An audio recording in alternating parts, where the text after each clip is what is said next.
Why do you have those bags? Where are you going, Agatha? I've already decided. I'm moving out. What? Now? You're leaving now? Where are you going? What? What has happened? Why are you moving out? I don't want to disturb anyone. I think Victor and I need to lead separate lives. Victor needs his freedom. I'm so upset. Not everyone has the same character. Elena, you're timid and shy. Victor's more reserved. Not everyone is sociable and outgoing like me. I'm too demanding. Now you're being dramatic. I don't fit in here. I'm leaving. I'm going to Betty's. Upset? Does it mean sad? Yes, a combination of sad and angry. Perhaps you didn't like the new furniture Victor bought while you were away. She said she liked the bookcase. Anyway, you're not moving out. Don't be ridiculous. Where will you leave? I'm going to stay with Betty for a few weeks. Then I'll decide. Are you two fighting? No. Well, we had an argument last night. You just have to respect other people's decisions more. That's all. You don't have to move out. I think Victor is saying you just have to give him more space, but you don't have to move house to do that. Agatha, it won't be the same without you here. It's just sometimes you're stubborn and selfish. But you're also very caring. Loyal, generous, funny. Funny like fun. Humorous. I'm demanding and bossy too, right? Listen, you two. I think we all have to calm down. I don't understand all the words you're using, but insulting each other is not going to help. Victor, you have a lot to do, and I am sure you've been a little anxious recently. Sorry, Agatha. When I'm studying for exams, I become very nervous. This is an important time for me. See? Agatha, he's apologizing, and I'm sure he's going to be kind and understanding from now on.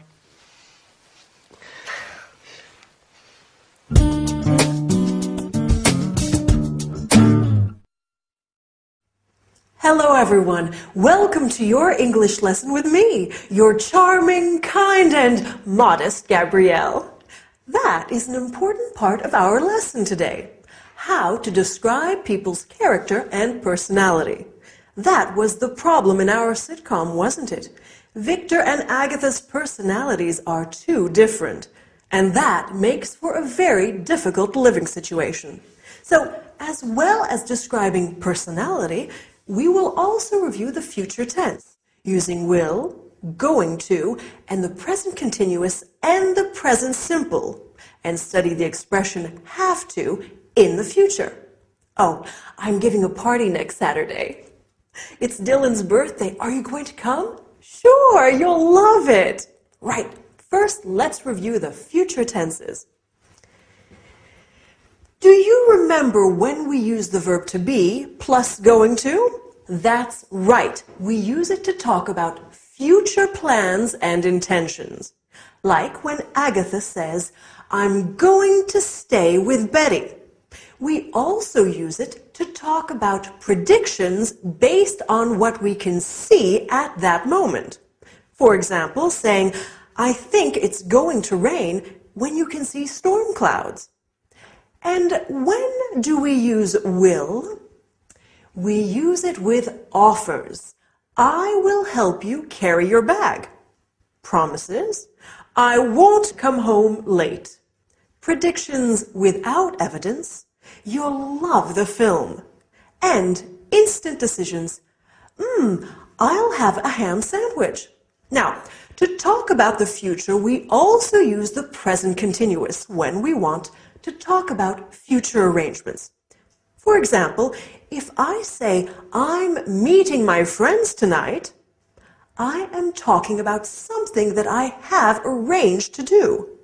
He's flying to Rome tomorrow. We're playing volleyball in the morning. We can also use the present simple for fixed future arrangements. I start my Spanish course next week. It begins at 9 o'clock. Wow, there are a lot of ways to talk about the future. Can you remember them all? Don't worry, you will. That's a promise. If we want to say that someone has to do something in the future, we use the expression will have to.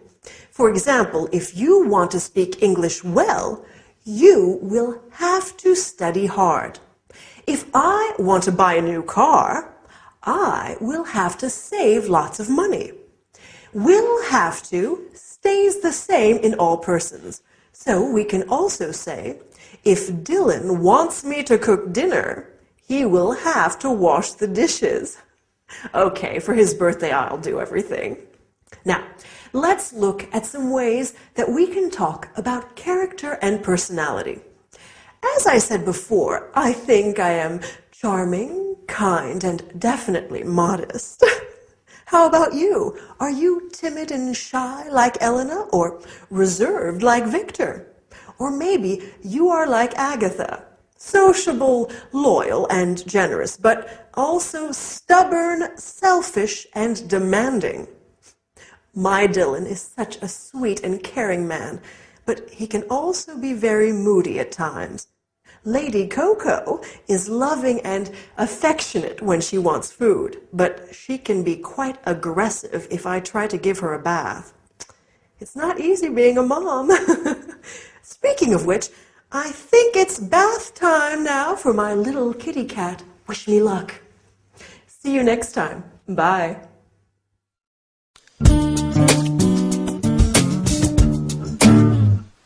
Did you get caught in the rain? Is it still raining? Well, I wasn't swimming in the Thames. The rain started while I was riding back from class. It's still raining now. Oh, this weather's terrible. Come and get warm.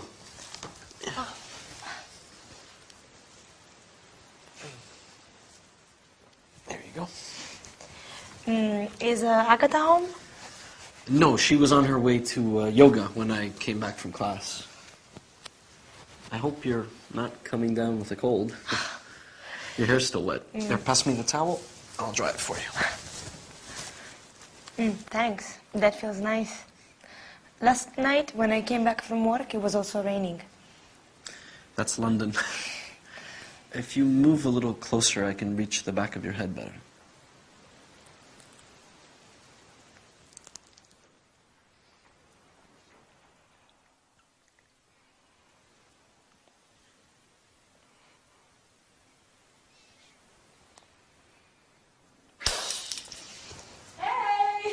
It's just me. Are you okay? All's well.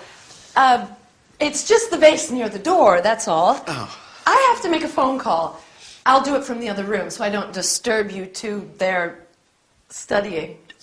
You don't have to. We can go upstairs. I can go to my bedroom, and Elena is better off drying her hair in the bathroom. Yes, of course.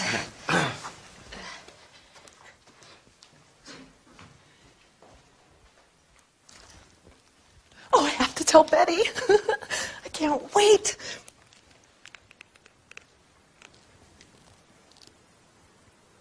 Good morning. May I speak to Betty Summers, please? Betty, you'll never guess. Betty? Oops. Sorry, wrong Betty. Could you put me through to Betty Summers, please? She works in the accounts department on the second floor, extension 566. Yes, I'll hold. Thanks. Betty, you'll never guess what my little brother was doing when I came home. He was sitting on the sofa kissing Elena. No, they were definitely kissing. It wasn't just a quick kiss. They were kissing when I arrived home.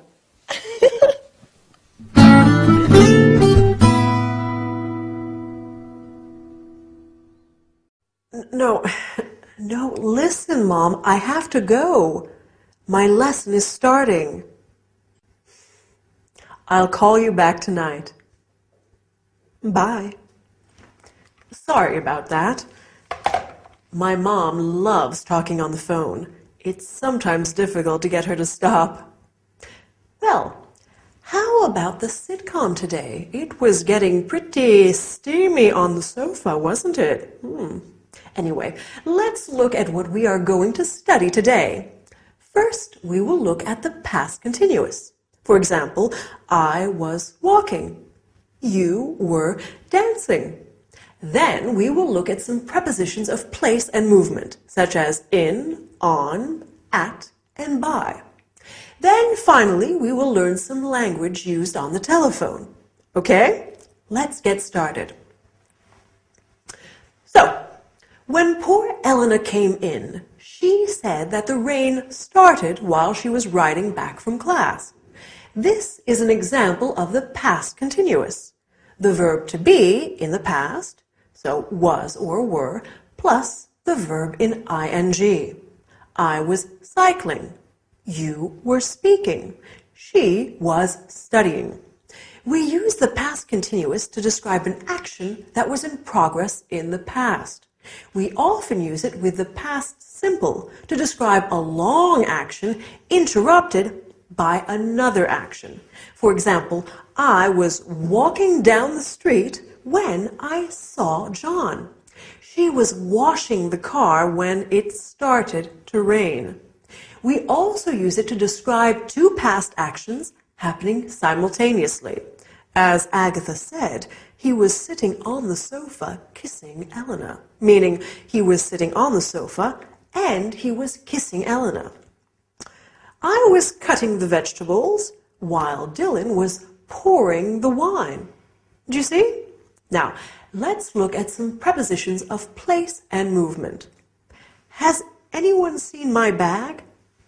Oh, here it is on the table. Oh, I'm so forgetful. I can't remember where I put my keys either. Ah, silly me. Here they are in my bag. I remember I put them into my bag so I wouldn't lose them.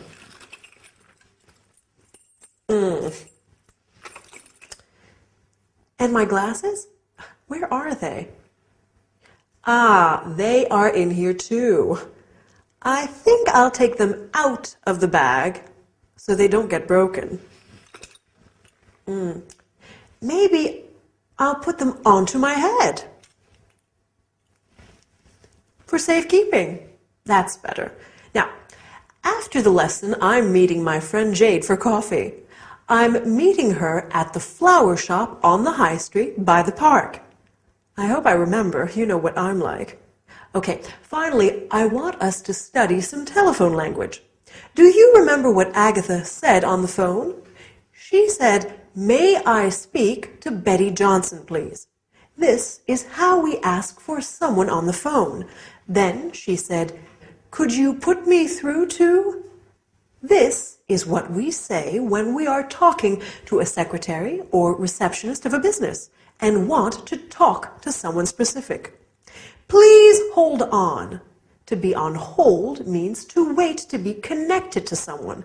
You often hear some really dreadful music while on hold. We also have some important phrasal verbs in the English telephone language. To pick up is to answer the phone, and to hang up is to end the call. Okay? So now you know how to have a phone conversation in English. Good work. Well, that's all for today. See you next time, or maybe give me a call. Do you want green tea or black, Agatha? Oh, green, please. It's supposed to be very good for you. You've never had green tea before, Agatha. You said it tastes bitter. Are you starting a new diet? No, I just think I need to be a little healthier. When I was a young girl, I loved watching Mother make afternoon tea. Her grandmother taught her how to make a proper pot of tea. When we were children, Agatha and Betty would help Mom make her special jam drop biscuits. Oh, what are jam drop biscuits? They're biscuits, which you push your thumb into to leave a little hole to put the delicious homemade strawberry jam into. Dad and I love them. Our cousins always had apple cakes with their tea, but jam drops were our favorite. Although Aunt Mary has always made marvelous jams. This tea is good. Mom sent it from Manchester. That's where our grandmother's from. She goes often to visit relatives and old school friends. Oh, where are you two from originally? Well, Mom's family is from Manchester, and Dad's from the U.S. We spent our school years living with our dad's family in Arizona until he was transferred here with work. Then we lived in a flat in Flagstaff, and we used to visit our grandmother. Oh, On the farm, in the country. Okay, guys, I have something to tell you. I've just been to the doctor's, and... Oh, is everything okay? You have been ill a lot recently. Have you taken those vitamin pills I left on the table? Victor, I'm pregnant. How long have you known? have you told Harold? I've just spoken to him, although he's suspected for weeks. His transfer has just come through, and he's coming back to London for good. That's fantastic news. I wonder who that is. I'll go.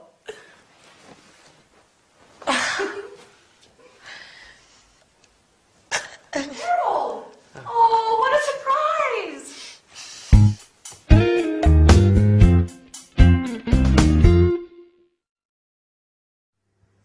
Hi there! Big news for our friends in the sitcom today. No wonder Agatha is being so careful with her diet lately. And that's great news about Harold coming back, isn't it? Anyway, on with today's lesson. We're going to study the present perfect. For example, I have lived here for 2 years. Then we are going to look at questions and expressions with the word like. I like tea. I would like some carrot cake. Do you remember what Lady Coco is like? Here she is. I'm sure you like her. Finally, we will look at how to describe your childhood. I'm curious. Are you ready? Let's get started. So, in the sitcom today, Elena said, "You've never had green tea before." This is an example of the present perfect. We make the present perfect with the verb have plus the past participle of the verb. I have seen this film twice. We use the present perfect to talk about experiences in our lives when the time is not really important. I have been to India. I have been to South Africa. I've been to France, for example. We can also use it to describe an action that started in the past and continues up to now. He has lived here since 1999. It means he's still living here. I've been singing since I was a child, and I keep doing it now. Another use of the present perfect is to describe an action that happened in the past that has a result in the present, an influence on it. Have you done your homework? Yes, I have. So you can go out now. Agatha said, I've just spoken to him, and now he knows everything. We use the word just when the action happened very recently. You have just learned how to use the present perfect. Well done. Now, let's look at the word like. We use like in many ways. For example, I like chocolate, and I would like some chocolate ice cream. We can also say, I look like my mom. He looks like a rugby player, to describe somebody's physical appearance. We can use like to compare things. Your hair is like silk, or your eyes are like stars. We can also say, what is he like? to ask about someone's appearance and personality. What is Dylan like? He's kind, generous, and very handsome. Compare this to the question, how is he? He's fine, thanks. We ask, how is he, when we are inquiring about someone's health and well-being. How are you? I hope you are fine as well. In our sitcom today, Agatha talks about her past. When we talk about our childhood, we often say, when I was a little girl, or when I was 14. We talk about our past using the simple past tense. Victor says, we spent our school years living with Dad's family. This is another way of describing our childhood. Agatha says, we used to visit our granny. We use used to talk about things that we did regularly in the past. When Lady Coco was a kitten, she used to play with her tail all day long. Anyway, that's all we have time for today. Hope you enjoyed the lesson. Bye!